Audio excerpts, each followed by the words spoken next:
on. For our second to the last topic for the finals, we will be discussing about biorisk management. So again, apologies for the unnecessary noises on the background, and if you also find the discussion fast, you may just adjust the speed of the recording according to your preference. So in today's world, the management of biological risk is of paramount importance. Biorisk management encompasses a set of strategies and practices aimed at identifying, assessing, and mitigating risks associated with biological agents such as viruses, bacteria, and toxins. So, whether it's on the context of public health, laboratory research, or environmental protection, understanding the biorisk management is crucial for safeguarding both human and environmental well being. So before we start, let's proceed with our objectives. So at the end of this topic, you should be able to explain each component of biorisk management and their importance in a clinical laboratory. You should also be able to discuss the AMP model and also to identify risk assessment, mitigation, and performance evaluation procedures. Before we start, let's have a quick pretest. So the first question is, it refers to anything in the environment that has a potential to cause harm. Is it A, risk, B, hazard, C, biosafety, or D, biosecurity? Second question, it refers to the possibility that something bad or unpleasant, such as an injury or loss, will happen. Is it A, risk, B, hazard, C, biosafety, or D, biosecurity?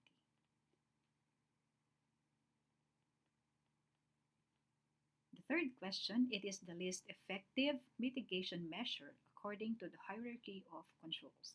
Is it elimination, B, administrative controls, C, personal protective equipment, or D, engineering controls?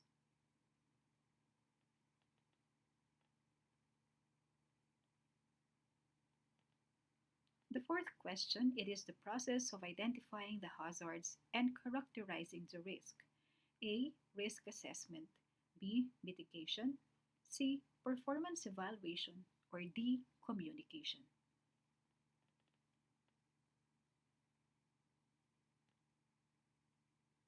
The next question is, it refers to a system or process of controlling safety and security risk associated with the handling, storage, and disposal of biological agents and toxins in laboratories and facilities.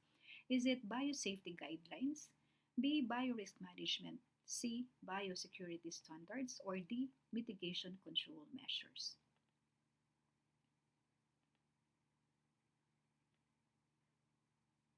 Okay, so we're finished with the pretest. So let's discuss the topic outline first. So the first topic will be laboratory biorisk management, followed by biorisk assessment, biosafety risk assessment, the biosecurity risk assessment, followed by biorisk mitigation, and lastly, the performance evaluation. So first, let us define what is biorisk. Again, biorisk is also called biomaterials. Okay?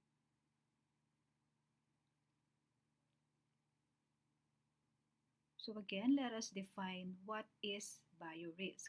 It is the risk associated with biological materials. Biological materials are also termed as biomaterials. So these are substances that are derived from the living organisms or have biological origin. So these biological materials include biological toxins and infectious agents.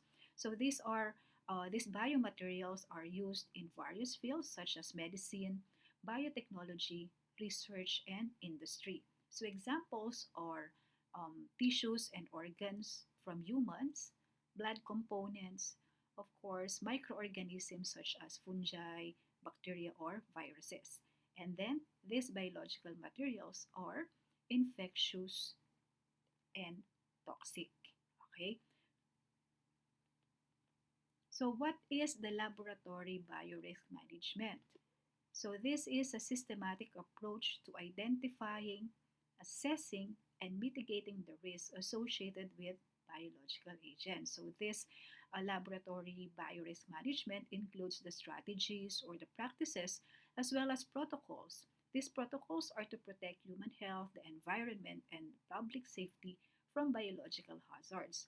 So, this kind of management is important in research laboratories, healthcare facilities, or other facilities where biomaterials and agents are being handled.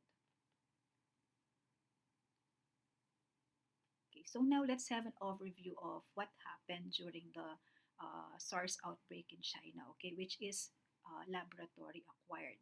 Okay, so this laboratory acquired SARS outbreak happened in Taiwan in March to April of 2004.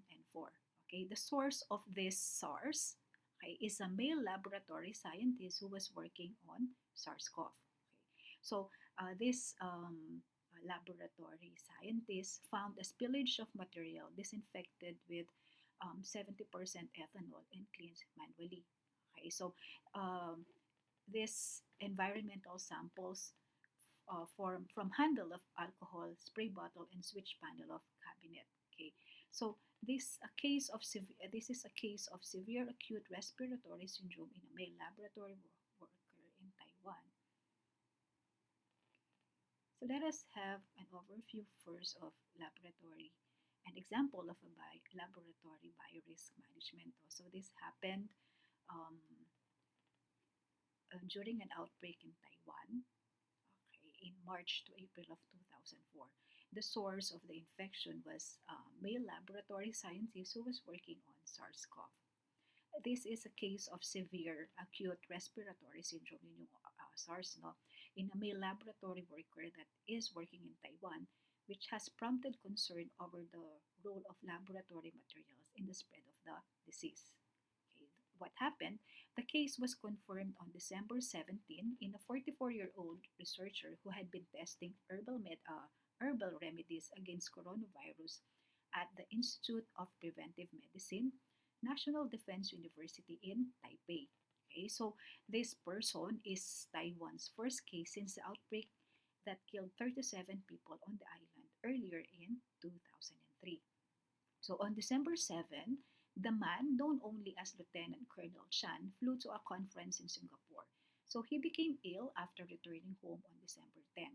So 6 days later, he was admitted to the hospital and diagnosed with SARS. So although Chan was not in the contagious phase when he traveled, 90 people who had been in contact with him in Taiwan and Singapore were quarantined until December 23, but none of them were infected. So according to an investigation appointed by the Taiwan Center for Disease Control in Taipei, Chan was most likely to have come into contact with the virus on December 6 while cleaning waste liquid that had spilled in a chamber in his biosafety level 4 laboratory. So in response, the CDC began comprehensive inspections of all Taiwanese SARS research laboratories.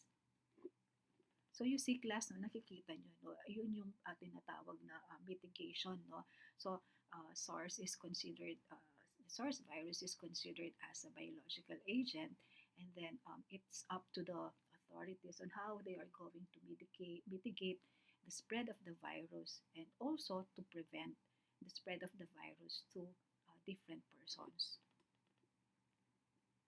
So laboratory biorisk management, it is the integration of biosafety and biosecurity to manage risk when working with biological toxins and infectious agents. So, balikan muna natin yung difference between biosafety and biosecurity. So, we have already discussed this, the difference between biosafety and biosecurity. So, when we say biosafety, we are protecting the people from germs, and biosecurity, we are protecting the germs from the people. Okay, biosecurity, we protect the germs from being stolen. Okay, and then for biosafety, we protect the people from acquiring the infection from the germs. Okay, so again, laboratory biorisk management is the integration of biosafety and biosecurity to manage risk when working with biological toxins and infectious agents.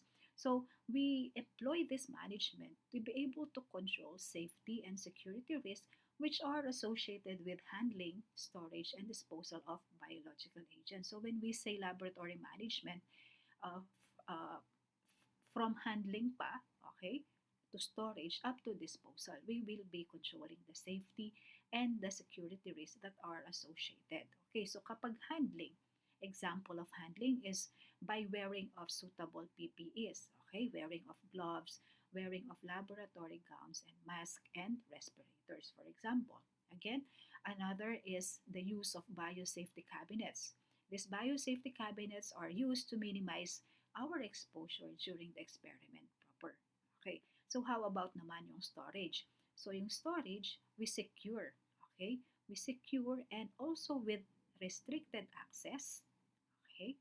And also we store the different agents, employing proper inventory to track the quantity and also the type and location of stored materials, and also by employing the use of locked storage units to prevent unauthorized access. How about disposal? So ito yung waste disposal. These are methods for sterilizing waste materials before the disposal. So hindi lang natin sila basta-basta i-dispose, okay? We have to sterilize them first before disposal, such as the use of autoclave. And also, when we dispose this waste, we have to label the waste containers. Okay, so under laboratory biorisk management, we have the AMP model. Okay, AMP model is a three-legged stool, as you can see in the image that is flashed on your screen right now. It looks like a stool with three legs. Okay, on the top portion is the biorisk management, and yung pinaka parang paa niya, which are yung tatlo, no, yung mga three legs niya, or assessment, mitigation, and performance. Now, bakit uh, pinakita siya as or in the form of a three-legged stool? Kasi class, the biorisk management, which is ito yung inuupuan natin, di ba? Kapag wala yung isa, okay, for example, wala si assessment, merong mitigation, merong performance, it cannot stand on its own. Okay? Hindi siya magpe-perform properly kapag wala kahit yung isa sa kanyang mga paa. Okay, for example, dalawa lang yung legs niya, wala yung mitigation. Hindi siya hindi siya pupwede. Okay? So biorisk management fails if one of the components or the legs is overlooked or is not addressed. Okay? So this requires that the control measured be based on a robust risk assessment and on the continuous evaluation of effectiveness and suitability of control measures. So this AMP model is a simplified approach to laboratory biorisk management. Kaya it emphasizes the three core steps, which are assessment, mitigation, and performance. And again, this biorisk management will fail if one of the components, either assessment, either mitigation, or performance, is overlooked or is not addressed properly. So what is assessment? Assessment is we determine the risk present. Okay, we will be assessing the situation, and from there we will be determining what are the risks that are present. And then another is mitigation. By mitigation, we employ the control measures to reduce or eliminate the risk. And of course, the performance, we will be evaluating the effectiveness of the control measures. So let's proceed with biorisk assessment. The biorisk assessment, it allows a laboratory to determine the relative level of risk posed by its different activities. So this biorisk assessment is a process of evaluating the biorisk arising from a biohazard, taking into account adequacy of any existing controls and deciding whether or not the biorisk are acceptable. So this assessment helps guide the risk mitigation decisions. So these are targeted to the most important risks. Okay, so what is the primary objective of biorisk assessment? The primary objective is to identify and understand the hazard posed by bioagents and the likelihood and consequences of the accidents. Okay, this is essential for implementing appropriate safety measures and control strategies to minimize the risk of harm to people, environment, and public health. So in the biorisk assessment, we have four steps. We have the first one, define the situation, define the risk, The third is characterize the risk, and the fourth one is to determine if the risks are acceptable or not. Okay, so we will be identifying and describing the specific situation in which the assessment is taking place. So that is the first one, no? We will be defining the situation. So in defining the situation, we will be identifying and describing the specific situation in which the assessment is taking place. So included here are defining the purpose, the scope and the location, and what biological agents are involved. Okay, so from here, kasi class, we will be outlining the goals and objectives of the biorisk assessment. The second one is define the risk. Okay, so we will be identifying and listing the potential hazards and risks associated with the biological agents involved. So hazards may include infection, contamination, and accidental release of the biological agent. Third one is to characterize the risk. Once we characterize the risk, the nature and characteristics of the biological agent, for example, for the nature and characteristics, yun yung pathogenicity and the mode of transmission. Okay, kapag mode of transmission or exposure, it is through, for example, inhalation, ingestion, or by direct contact. Okay, potential, we will also be uh, assessing the potential consequences when you will be exposed. Like, for example, the severity of the illness once a person is exposed to that particular biological agent. And also, we will be, in characterizing the nature and risk of the biological agents, we will also be identifying any existing controls in place, like, for example, the biosafety protocols, the containment levels, and the PPEs required. Okay. The fourth one is to determine if the risks are acceptable or not. Consider the importance of the work being conducted. Okay. Of course, we also have to consider the expertise of the personnel and availability of safety measures. So, if within acceptable limits, it indicates that the existing safety measures, for example, in the laboratory, are sufficient. So, if not, the mitigation measures must be developed and implemented to reduce the risk to an acceptable level.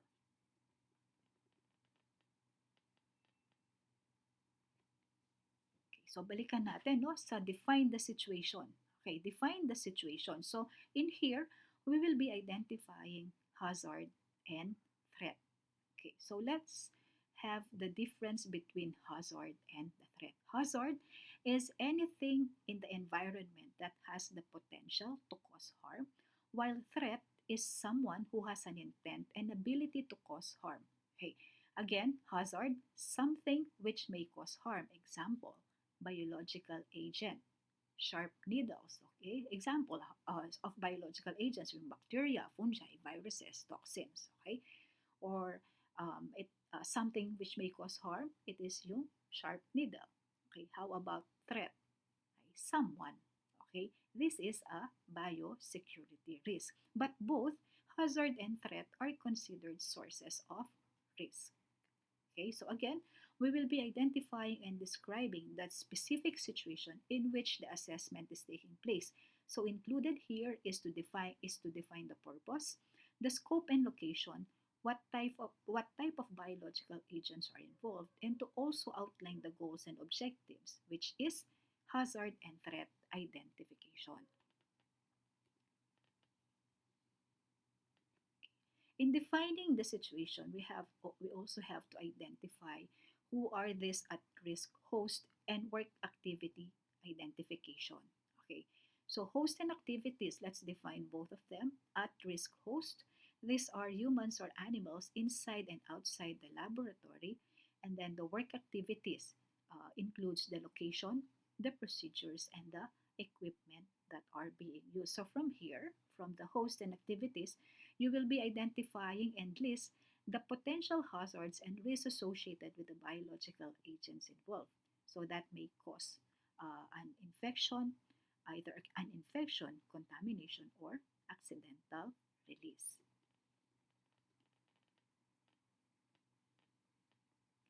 So in defining the risk, we have to conduct a review of how individuals may be exposed to the hazard. Okay? So, yung mode of exposure or mode of transmission dapat alam natin. Okay? Kasi we'll be defining the risk by reviewing of how these individuals may be exposed to the hazard. So, yung exposure, it could either be through droplets, okay, droplets, through sneezing and coughing, and also yung aerosol droplets, and also through inhalation or ingestion in case a biological agent is identified as the hazard. For example, if a biological agent is the hazard, for example, Bacillus anthracis, okay, we have to review on how the individual may be exposed to the hazard. Ano yung mode of transmission niya? Okay, is it through a droplet? Is it through inhalation? Or is it through an ingestion? Okay. So next one, let us first define what is a risk. Okay, so risk is generally defined as the possibility that something bad or unpleasant will happen. Yun yung possibility. Okay, potential pa lang siya. Okay, may posibilidad that something bad or unpleasant will happen. So in the laboratory, for example, a risk may be injuries, okay, or acquiring infections. Anong klaseng injuries yan? For example, matutusok ka ng sharp needle. Okay? Or acquiring infections kasi naka-ingest ka ng Staphylococcus aureus. Okay. So, the difference between a risk and a hazard, no? So, they are related concepts, okay, yung risk and hazard, but distinct meanings in the context of safety and risk management. Risk is the likelihood of a hazard causing harm. Okay, there is an exposure to it. Okay, so we will be measuring the probability and severity of adverse consequences resulting from interaction with a hazard. Okay. For example of a risk, then glass, no, chemical risk. Okay, so for the chemical risk, a worker may accidentally, or a laboratory worker may accidentally spill a chemical due to improper handling and storage. Okay. Example of a physical risk naman, for example, an operator operates the bulldozer without proper training or lack of safety barriers, okay, to prevent unauthorized access. And then another is biological risk. A laboratory worker accidentally pricks his or her finger with contaminated needles. Okay. Kapag si hazard naman, this is the potential source of harm or danger. Okay, these are activities or situations that has the potential to cause harm to people, property. Okay, for example, a chemical substance, a sharp object such as the needle. Okay, a slippery floor. Kapag may slippery floor, po pwede kang madulas. Okay, biological agent, and also loud noise. Okay, example then, when it comes to chemistry, yung chemicals that are stacked in shelves, okay, and they are not in the designated storage areas. Okay, so these are hazards. And then for physical hazards naman, yung construction site. Diba? Po pwede kang mahulugan ng hollow block sa ulo. Okay? Then sa construction site pa rin, merong presence of bulldozer. Okay, bigla kang maurungan ng bulldozer. Okay, so may hazard doon. Okay?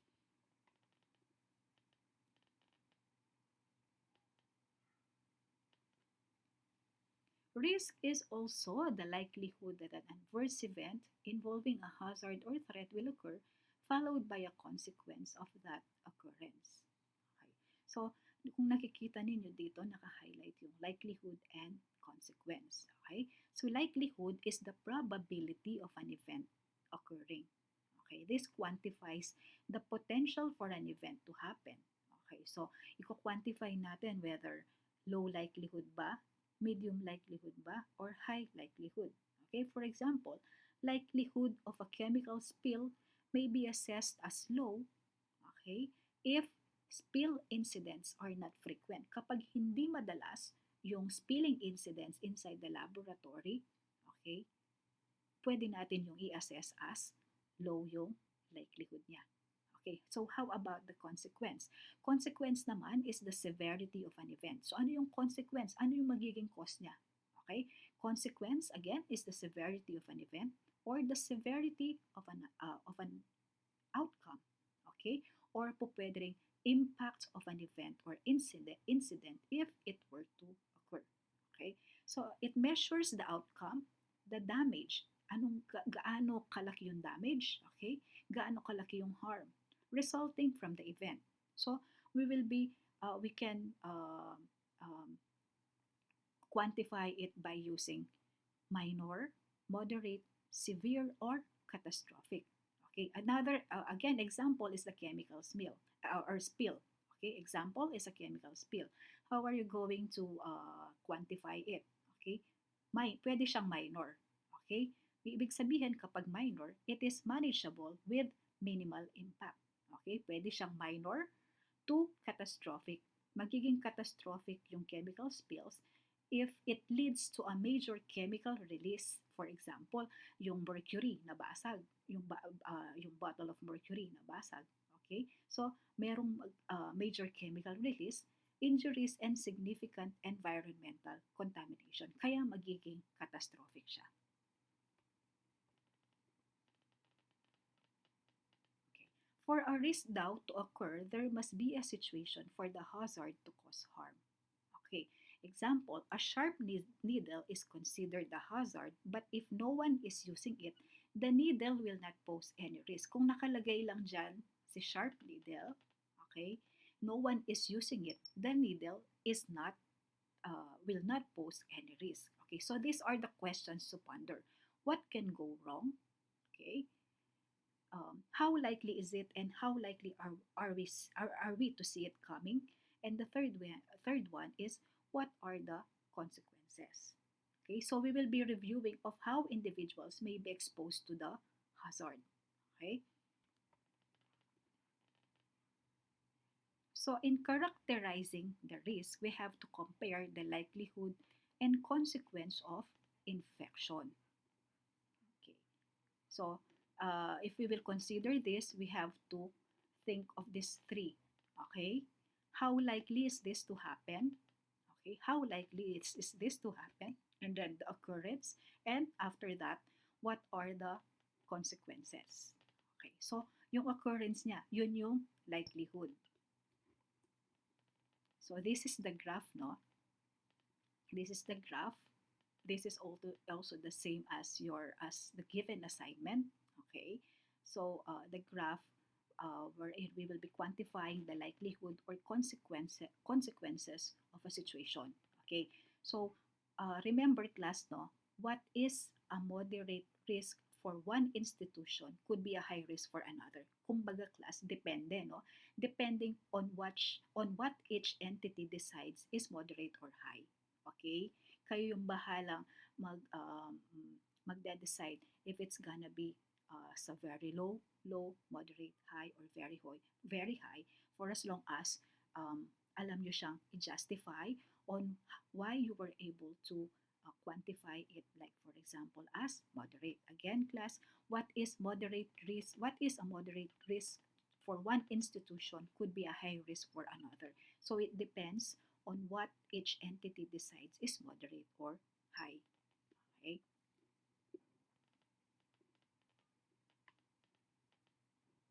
So this is an example, no? For the following scenarios, let us put a star where the risk would fall on the graph.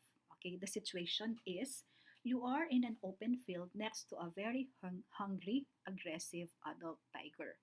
Okay, the tiger is unrestrained and sees you as a food. Lalo na, nagugutom daw siya tapos aggressive pa siya. Okay, so in both scenarios, there is a clear hazard which is the very hungry, aggressive adult tiger. Okay, the tiger itself represents the hazard because it is a potential source of harm or danger. However, the risk in each scenario is different. Okay, in the first scenario, okay, yung first bullet, okay, where you are in an open field next to a very hungry, aggressive adult tiger, the risk is relatively lower. Okay?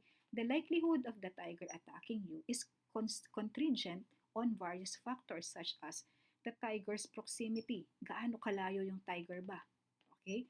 And then its level of aggression. Gaano siya ka-aggressive? And your ability to react or find safety. Okay? The risk is present, class, but the actual attack may or may not occur. Kasi dapat i-consider din natin gaano kalayo yung tiger, gaano ka-aggressive yung tiger, and your ability to act or find safety when that happens. Okay, so in the second bullet, the tiger is unrestrained and sees you as a food. So in the second scenario, where the tiger is unrestrained and sees you as a food, the risk is significantly higher. Why? The tiger's behavior indicates a much greater likelihood of an attack because it perceives you as a food or prey. Okay? Kasi nakikita ka na niya as a prey. Okay? Tapos gutom pa siya. Okay? The consequences of such an attack could be severe, resulting in harm or even death. Kaya class, yung star would be very high likelihood of being eaten or beaten, and then also there is severe consequences of injuries. Next one. Okay, let us put again a star where the risk would fall on the graph. For the following situation, you are at the zoo again observing a caged adult tiger which is well fed and has a wild temperament. Okay, so in the scenario described, there is associated with observing a caged adult tiger with no history of aggression, no? Being well fed, okay, so hindi siya gutom, and displaying a mild temperament is relatively low. Okay, the primary risk in this situation is the potential for unexpected or unpredictable behavior, as wild animals can be unpredictable, which is a characteristic of a tiger kasi wild animal siya. Okay, so unpredictable siya. Okay, so while the tiger's current disposition is mild and well-fed, okay, well-fed siya, tapos may mild temperament siya, it is important to remember that it is still a wild animal with natural instincts. Okay, so there is some potential risk, no? Maka-escape siya. Okay, ito yung mga potential risk niya. Pwede siyang maka-escape, unpredictable behavior, and human error. Okay, bigla siyang nakawala because si human, yung nagmamanage sa kanya, nakalimutan niyang isara yung cage niya. Kaya, there are some potential risk pa din. Okay. So, there is a very low likelihood but still with severe consequences. Okay, so while the likelihood of an incident is relatively low in this controlled zoo environment, it is essential to exercise caution and follow the safety guidelines when observing any wild animal, even one with a mild temperament. Kasi ano pa rin siya wild animal pa din siya. So unpredictable pa rin yung behavior niya. Okay, so again, there is a very low likelihood but still with severe consequences. Okay, next one. Okay, you are holding a tiger cub, yung baby ng tiger, with a playful temperament in your arms. You are holding the tiger cub, okay, with a playful temperament in your arms. Okay. So there is a very high likelihood and mild consequences. The consequence of an incident in this scenario is generally low.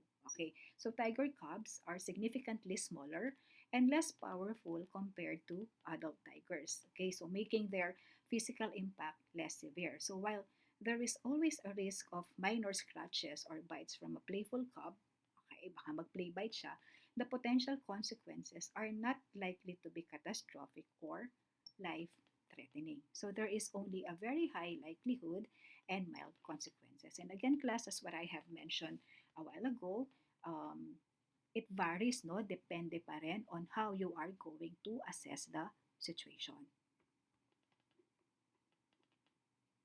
Kumbaga sa akin, very high likelihood, pwedeng sa inyo, pwedeng there is only a moderate likelihood. Depende on how am I going to justify on why I have put a star on the very high likelihood with mild consequences? Okay, iba-iba pa rin.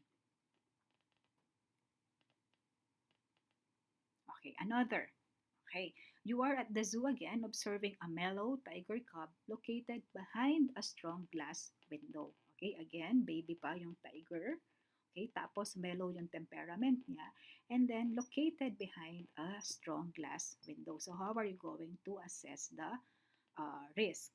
Okay, so yung likelihood niya, the likelihood of an incident or harm occurring is extremely low in this scenario. So the mellow temperament of the tiger cub suggests that it is not likely to engage in aggressive or dangerous behavior kasi nga mellow siya.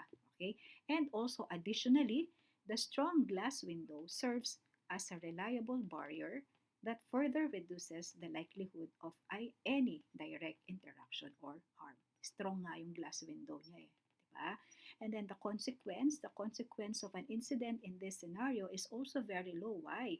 The strong glass window effectively prevents any physical contact or harm to you as an observer. So even if the cub were to exhibit unexpected behavior, kahit mag-wild-wild pa siya dyan, okay, the glass window acts as a protective barrier, ensuring the safety of the observer. So there is only a very low likelihood and consequence.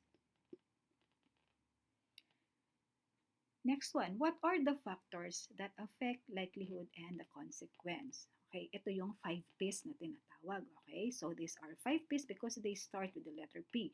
So we have the pathogen, the procedures, the personnel, the PPE, and the place. Okay, first one, let's proceed with pathogen. Okay, factors that affect the likelihood and consequence. The pathogen. Okay, I have already discussed pathogen or pathogenicity to you. No, yung kapag si pathogenicity, it refers to the ability to cause a disease. Okay, so kapag when we consider yung pathogen, anong klaseng pathogen siya? Okay, so i-consider natin yung virulence niya, yung infectious dose, the routes of infection, and the availability of the treatment. So kapag virulence, we will be describing or we will be assessing the degree of pathogenicity. Okay? Yung severity of the disease caused by this particular pathogen. Okay? So kapag higher degree or high virulence, the more severe is the disease. And kapag more severe yung disease, mas more severe yung consequences niya. Okay, how about infectious dose? Infectious dose, this is the number of microorganisms necessary to cause a disease. Okay, again, infectious dose is the number of microorganisms necessary to cause a disease. If, for example, low yung infectious dose of the particular pathogen, there is a higher likelihood of being infected. Okay, kasi mas konti lang yung need na number of microorganisms in order for this microorganism to cause a disease. Kaya, mas higher yung likelihood of being infected. And then also we have to identify under pathogen the availability of treatment. Okay? So, how are we going to prevent or kill this particular pathogen. Okay, so this becomes a problem in multi-drug resistant pathogens. Kasi kumbaga class, for example, this bacteria is multi-drug resistant. Ibig sabihin, kahit madami kang ibigay na antibiotics dyan, since multi-drug resistant siya, hindi kaagad siya mamamatay. Okay, so if a person is infected with multi-drug resistant pathogen, the more severe is the consequences. Okay, then also another is the procedures. These are the standard operating procedures in the laboratory. Okay? Yung mga laboratories kasi natin, class, may kanya-kanyang SOPs. So another is the personnel, the PPE, and the place. So when we talk about personnel, yun yung skill level or training ng personnel na humahawak ng biological agents. And then, if that lab personnel, for example, is healthy, or immunocompromised ba siya, or mahina ba yung immune system niya, and then yung susceptibility ng host. And then also, PPE may affect the likelihood or consequence. This is in appropriate combination by the use of appropriate combination of personal protective clothing and safety equipment. And then also, we also have to consider the place. Okay, there should be an appropriate ba yung facility and equipment for work to be done inside the laboratory, for example. So if you determine the level of likelihood and the level of consequence, you will be able to determine the level of risk, whether it's low, moderate, or high. Okay. So, ayan, pwede nyo gamitin yung model na yan, no? Okay. So, in determining the likelihood, meron tayong level 1, 2, 3, 4, and 5. And then the descriptor for level 1 is rare. Number 2 is unlikely. 3, possible. 4, likely. And 5, almost certain. So, if you will be asked, what is the descriptor level of the descriptor that is rare? Okay, ang answer is level 1. Okay, for example, what is the descriptor if the likelihood may occur only in exceptional circumstances? So the answer is rare. Okay, so level 1, the descriptor is rare and the likelihood it may occur only in exceptional circumstances. Another one, for example, level 2, the descriptor that is used for level 2 is unlikely. Ibig sabihin, yung likelihood could occur at some time. Okay? Okay. Ito yung likelihood, ito yung consequences. For the likelihood, we use rare, unlikely, possible, likely, almost certain. Sa consequences naman will be using the descriptors such as insignificant, minor, moderate, and then continue, major, and catastrophic. Ito yung consequences.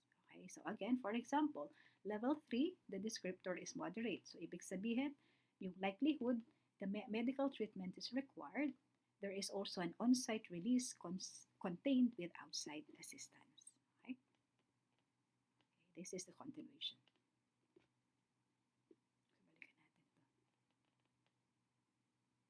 So class, kung makikita nyo, meron tayong level 5, which is yung descriptor niya is catastrophic. Kaya siya catastrophic because yung likelihood niya, there is the likelihood of death, there is the likelihood of toxic release of site with detrimental effect and huge financial loss. So usually, these are the diseases which are caused by BSL-4 microbes, which are fatal. Okay? Nakakamatay na. So, binalikan lang natin to. Define the situation, define the risk, characterize the risk, determine if the risks are acceptable or not. Okay, so next one will be determining if the risks are acceptable or not. Okay, so to determine if the risk is acceptable, one must consider the likelihood and consequences of the risk. So, dapat to be able for you to determine if the risk is acceptable or not, you have to consider dapat yung likelihood and consequences of the risk as well as the adequacy of existing controls to manage the risk. Okay? So, low likelihood and low consequence risk. So, nag-assess na kayo, okay? And you have determined that there is a low likelihood and low consequence risk, kaya under siya sa acceptable risk. Okay? So, balikan natin, for example, itong itong scenario, di ba? So, ang assessment natin dito is there is a very low likelihood and consequence. Okay? So, there is a very low likelihood and consequence. So, ano yung risk? Acceptable yung risk niya. Okay? The lower the likelihood and consequence, mas acceptable yung risk niya. Okay? So let's proceed with biosafety risk assessment. So in the biosafety risk assessment, we will be identifying the risk, the threat or the hazard, the likelihood, and the consequences. Okay, for example, the hazard here is the needle. Okay. So itong needle na to, pinangtusok na natin sa patient. Okay. And yung risk niya, kapag improperly kinover natin. Okay, hindi tayo nag-fish out. Okay, so there is the possibility of pricking the finger. Okay, and then ito yung risk niya. So yung consequence, of course, you will get sick, especially if the needle is infected with an infectious disease. For example, hepatitis, HIV. Okay. Another one, okay, you are a laboratory worker and you're working with needles and this needle and syringe in collecting the blood. Okay.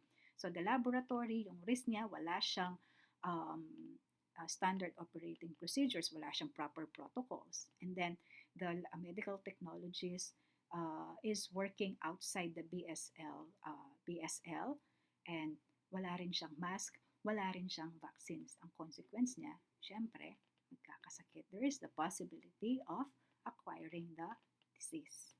Okay? Okay.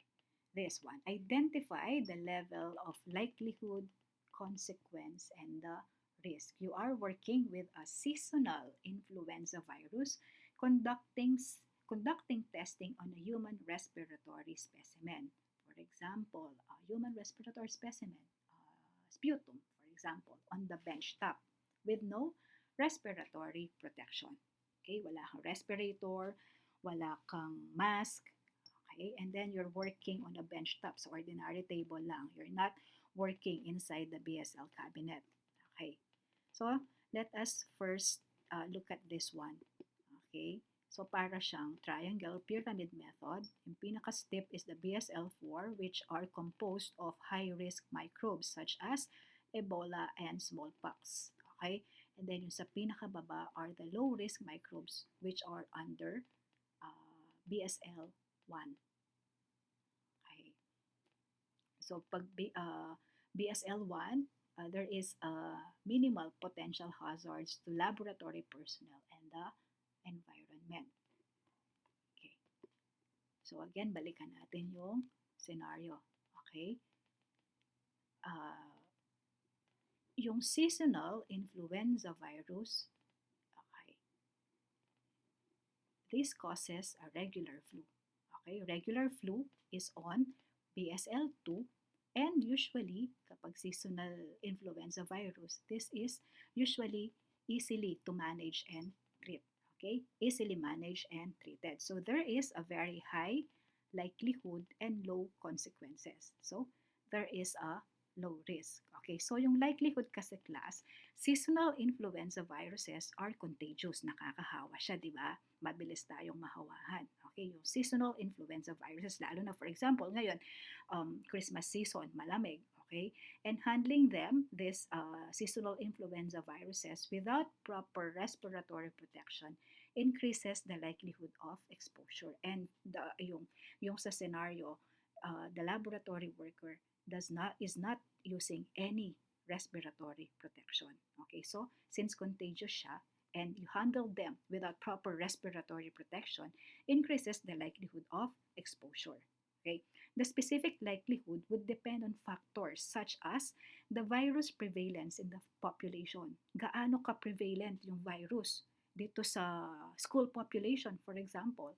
Okay, and then also another factor is the effectiveness of the existing safety measures, okay, and the prevalence of the virus in the specimen that is being tested. Okay, so there is a low consequence because regular flu is easily managed and treated. Kumbaga, kahit nakakuha kayo, na-acquire nyo siya, it can easily be managed and treated naman. Di naman siya fatal or nakakamatay. Okay? So let's proceed with biosecurity risk assessment. In the biosecurity risk assessment, it includes an in-depth analysis of laboratory assets, potential adversaries, and laboratory vulnerabilities. So it involves the identification of a specific biological agent, a specific adversary, and a particular way that that adversary will attempt to steal and misuse the agent or toxin. Okay, so in here, we will be evaluating and manage the potential risk with accidental release, theft, loss, or misuse of biological agents. So when we say assets, no, the laboratory assets, these are biological agents, the materials and equipment and information within the laboratory that have the potential to pose risk if they are mishandled or intentionally misused. Okay, so for the potential adversaries naman, These are individuals or group of people or organizations that could pose a threat to laboratory assets. So sabi ko nga kanina, no, these potential adversaries may include insiders, meaning nagtatrabaho mismo sila, for example, sa lab. So lab personnel sila mismo. Or outsiders. Outsiders, pwede silang hackers, criminals, or even terrorists. Okay? And then for laboratory vulnerabilities, these are weaknesses in the security system of that particular laboratory or protocols that may be exploited by the adversaries to gain unauthorized access. Okay, so balikan natin ulit si laboratory assets. Okay, so these are biological agents and toxins that could potentially be targeted by notional adversaries. So assets, sabi ko nga kanina, no, these are biological agents, pwedeng equipments and even information within the laboratory that have the potential to pose risk if mishandled or intentionally misused. Okay. So, meron tayong asset characterization. Okay. So, anong ibig sabihin ng characterization? It is the process of gathering information about targeted biological agents. So, in here, for under asset characterization, we do the assessment of the likelihood of an asset being used for malicious intent, and also there is an assessment of the consequences if an asset is used for malicious intent. So we will be gathering information about the specific biological agents or materials that are considered valuable or potentially hazardous. So the process of asset characterization typically includes the following key steps, no? So we will be identifying in list the specific biological agents that are the focus of the asset characterization. Okay, so again, this may include bacteria, viruses, toxins, genetic materials, or other biological substances. Okay, and then also, so na-identify na natin. Okay, so ano naman yung characteristics nila? Ano yung properties, potential uses, sources, and unique features that make it of interest? Bakit interesting tong particular bacteria na to? Okay? Kasi ika-characterize natin yung particular biological agent na yon. Okay. And then another, we will evaluate now the likelihood that the targeted biological agents could be used for malicious purposes. So we have to consider factors such as the ease of access, availability, and the potential motivations of individuals or certain groups that may seek to misuse these assets. And then next one is we will be assessing the potential consequences if the targeted biological agents were to be used for malicious intent. So consider the impact on public health. Okay, ano yung magiging impact niya sa public health, sa safety, sa environment, and national security. So in here, we will also be evaluating the severity of harm of damage that could result if that particular bioagent or biological agent is lost or stolen. Okay. Next one. Okay. So in the asset characterization, okay, we will be determining the likelihood and the consequences. Okay. Sa likelihood, we will assess the following. The difficulty of acquiring the agent, gaano kahirap to get a hold of that particular agent, and gaano kahirap yung disseminating the agent to cause harm. The difficulty of disseminating the agent to cause harm, of spreading the agent to cause harm. Okay, yun yung likelihood. Yung consequence naman niya, ano yung impact of that particular attack on the population? Ano yung impact of an attack sa economy? And impact on facility operations. Consequences palagi. Ano yung impact niya? Ano yung cost niya? Okay? So in the biosecurity risk assessment, no, there is adversary characterization. So the process of determining specific attributes of potential adversaries that enable them to pose a threat to a biological agent. So this is also known as threat assessment. So ano yung ibig sabihin ni adversary? Adversary are individuals with malicious intent. Okay, meron silang hidden agenda, kumbaga, no? May malicious intent sila. Okay, may anong pwede bang itawag doon? Meron silang masamang balak. Okay, so these adversaries are considered as threat. Okay, so again, this is the process of determining the special attributes of potential adversaries that enable them to pose a threat to biological agents. So we will be assessing, no, ano yung motivation and objective of this particular adversaries. Anong motivation niya para nakawin niya to? Okay, po pwedeng ibenta niya, po pwedeng ikakalat niya kasi terrorist siya.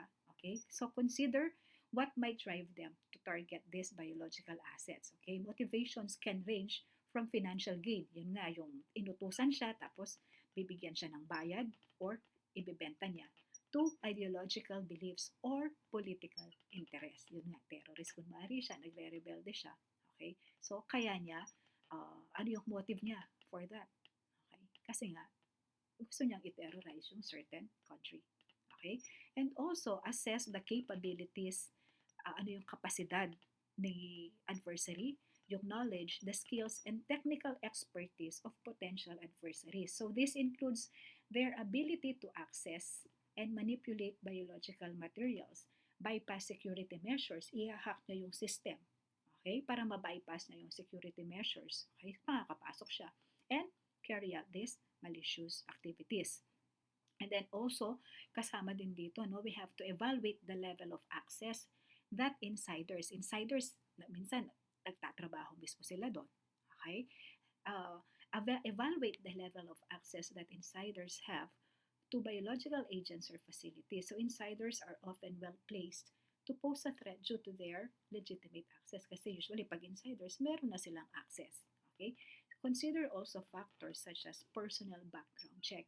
So before you hire a person, you have to do a personal background check and also proper training.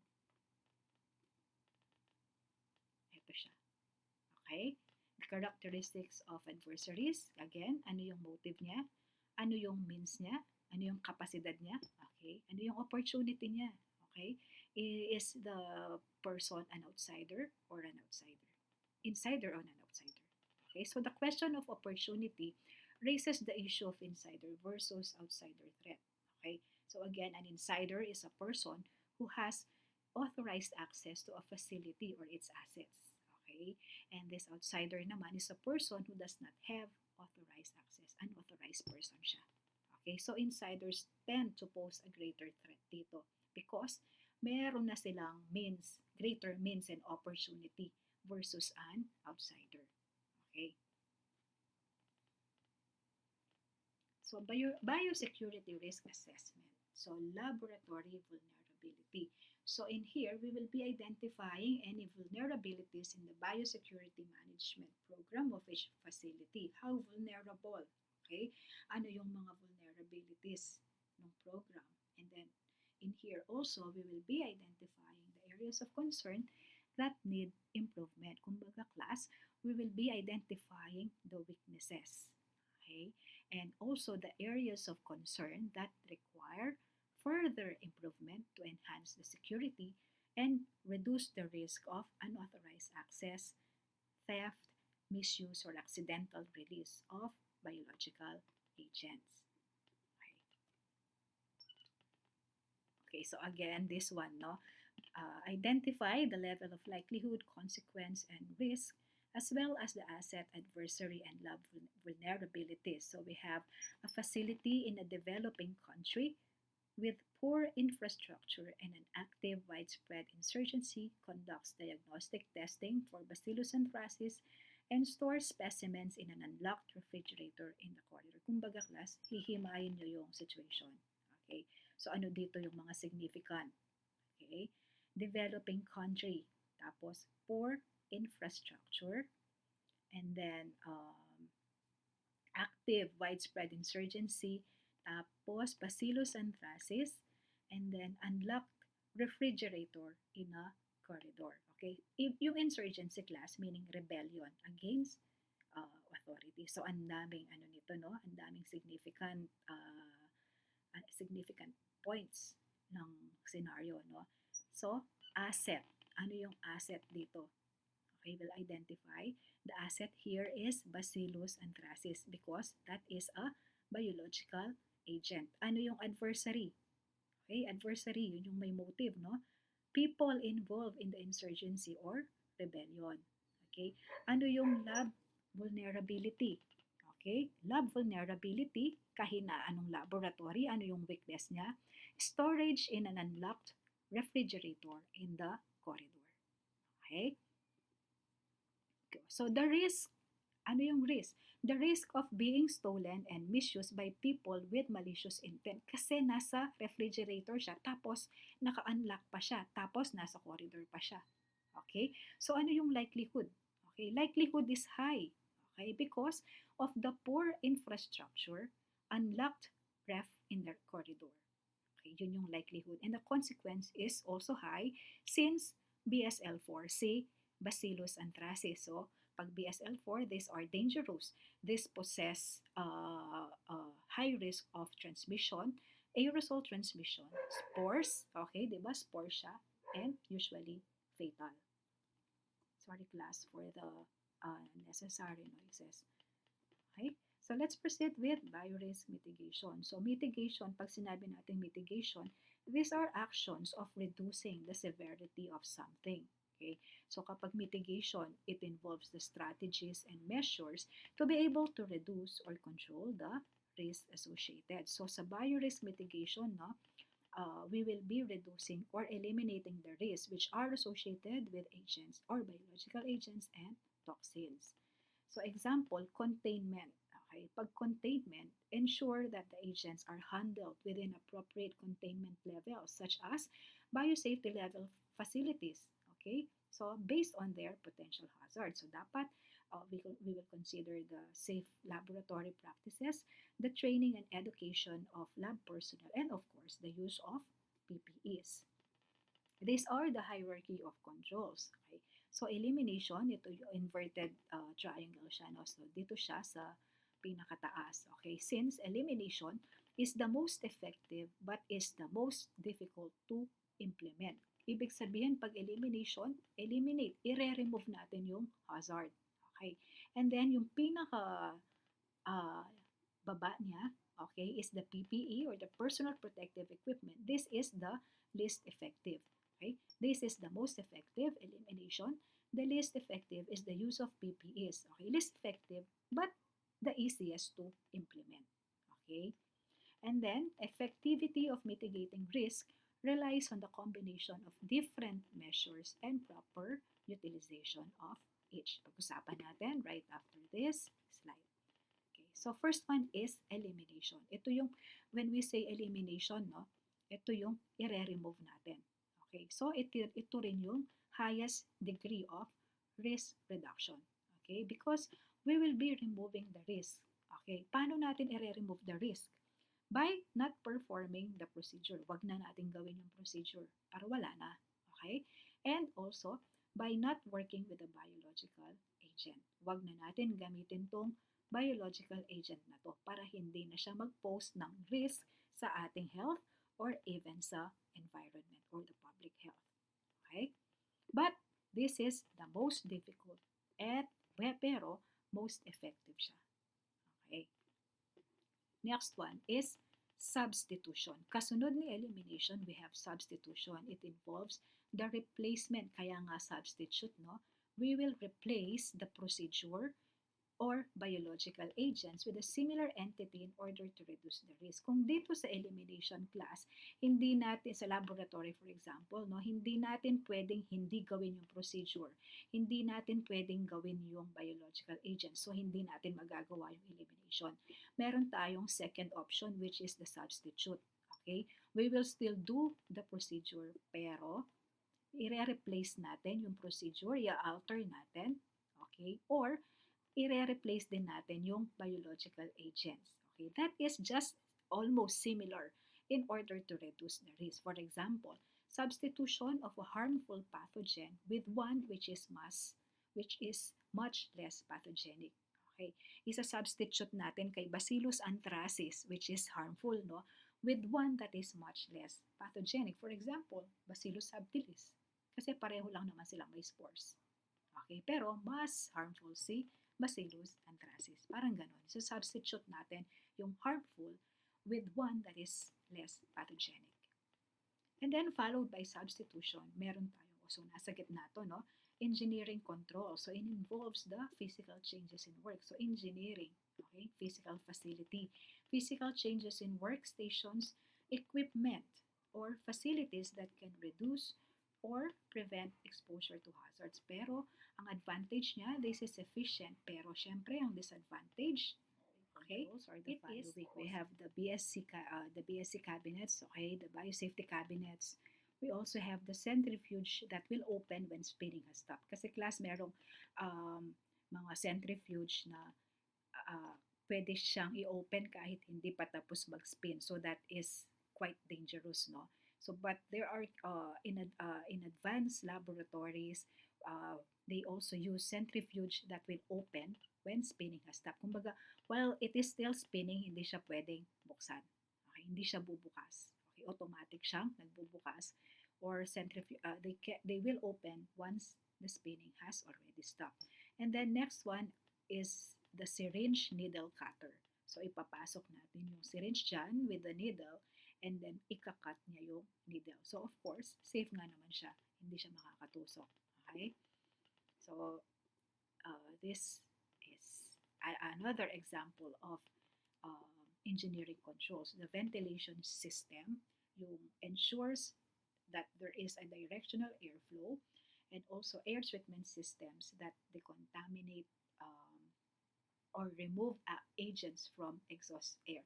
So this class, ito yung examples na to, ventilation system, air treatment systems, controlled access zones, and separate buildings are examples of facility controls which are also under engineering. Facility, ibig sabihin, yun yung mismong laboratory, yun yung mismong building. Okay? So example, ventilation system, air treatment system, controlled access zones, and also the use of separate buildings to be able to isolate the laboratory. And again, as what I have mentioned kanina, this is efficient as an advantage, but yung disadvantage niya is sobrang expensive and costly niya. Okay. Next one is the administrative controls. Okay, pag administrative, ibig sabihin these are policies, standards, and guidelines used to control the risk. For example, proficiency and competency training of laboratory staff.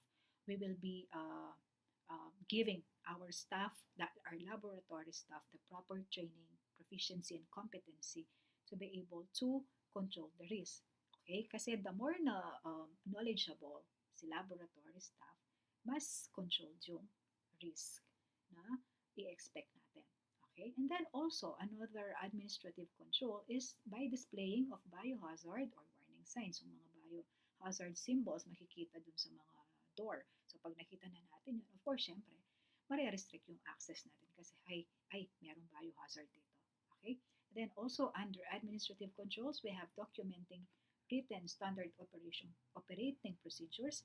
And also, under this are practices and procedures. Okay, so practices and procedures includes minimizing splashes and aerosols through proper handling and following the standard operating procedures of the laboratory. And then next one, yung pinaka-least effective, okay, are the PPEs or the personal protective equipment. Why is it less effective? Because it only protects the person who is wearing it and only when it is used correctly. Okay? Ipo-protect ka lang niya once the PPEs are used correctly. Yung gloves, nakasuot ng maayos. Yung mask, hindi yung bibig lang naka-cover. Okay? So, this is least effective. Okay? Yung advantage nga lang niya is ease of use and hindi siya ganun kamahal. Okay? But the disadvantage is it does not eliminate the hazard. Okay? Because if the PPE fails, na butas yung gloves or nabutas yung respirator, the exposure happens. Okay? So the performance evaluation. Okay? Performance evaluation, it ensures that the implemented mitigation measures are indeed reducing or eliminating risk. So it highlights the biorisk strategies that are ineffective. I-evaluate natin siya. Okay. So this one, for example, so this is a never-ending process, no? So we will be identifying the key issues of concern. Ano yung pinaka-concern mo? Okay? And then, from this particular concern, we'll be defining ano yung outcome. Okay? And we'll proceed with the indicators, and we will be collecting data and report indicator results. And then once we have already collected the data, we can already provide the findings from these performance indicators. And from while we already have the findings, we can already start evaluating and refine or alter the performance indicators. Okay? So, identify the key issues of concern. Ito yun. Okay? So, let's start with identifying the key issues of concern. We identify safety and security problems encountered in the past. So, enumerate natin yun. Okay? And then from there, what are the risks which require to be of utmost priority? Okay? And then next one, define the outcome indicators and the metrics. Okay? So, outcome indicators are designed to measure the extent. So, gaano kalaki yung extent to which the system achieves the desired results. So, they demonstrate that the outcome has been achieved. Okay, for example, the desired outcome, personnel competency in a certain procedure. So, magaling yung personnel na hawak doon for that certain procedure. Ano yung outcome indicator? Okay, the personnel's participation and completion of a training on that particular procedure. Okay, so ano yung desired outcome? Ulitin natin. So, yung personal competency in a certain procedure. Yun yung gusto nating ma-achieve, desired outcome. So, ano yung outcome indicator? The personnel's participation and completion of that training with regards to the procedure. Okay. Define activity indicators and metrics. So, activity indicators measure the existence of activities that have been put into place to achieve the desired outcome. Okay, ulitin natin, no? Desired outcome, personnel competency in a certain procedure. Outcome indicator, the personnel's participation and completion of a training on the procedure. So, ano yung activity indicator? Okay? By establishing a training program which is available to all personnel. Okay? So, yung activity indicator is the establishment of a training program which is available to all personnel to be able to achieve the desired outcome. Okay? Next one, collect data and report indicator results. This is the primary consideration which involves determining sino yung magko-collect ng data as well as when it is to be collected. So this also considers to whom the data will be reported. Kanino natin i-report? Okay? Ako yung magko-collect ng data. Kanino ko i-report yung data, when it will be reported to that person, and the mechanisms by which the report is made. So this one class, remember, no, that care must be taken to assure that the collected data is relevant and useful. Yung may pakinabang naman. Okay? And then, provide findings from performance indicators. So this involves evaluation. Okay? May findings na tayo eh. Okay? So, evaluate na natin and interpret na natin yung obtained results that we got from the collected data, which will then require corresponding response or action. Okay, so may findings na tayo. Okay, so this particular step, okay, in yung provide findings from performance indicators, we have these questions to ponder. Okay, which results meet the expectation? Okay, pwedeng exceed expectation or fail the expectation. Okay, based on pre-established goals and objective. Okay, kasi nga may objective ka, di ba? So, does any result require immediate corrective action? Ano yung immediate corrective action? Stop the work, and then emergency procedures and retraining.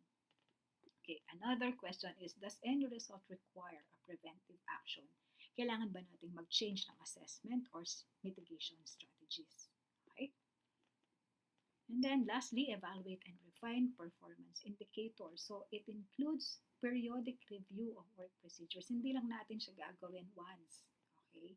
Dapat periodic yan. Okay? Processes and other system functions and corresponding improvement in specific areas. Hindi lang natin dapat ginawa ngayon tapos forever, hindi na natin gagawin yung evaluation. Okay? Dapat it should be periodic. Pwedeng every 6 months, every year. Okay? So only through this final process that findings could be decided upon. Okay? Given appropriate action to be able to provide and establish clear manifestation of implementing the fundamental concept of biosafety and biosecurity in the laboratory. Okay, so this is the end of my discussion, and also these are the references that were used to complete this PowerPoint presentation. Of course, class, please also check your Canvas for your assignment which is related to this topic. Okay, thank you. And next meeting, we will be having our quiz. Okay, thank you and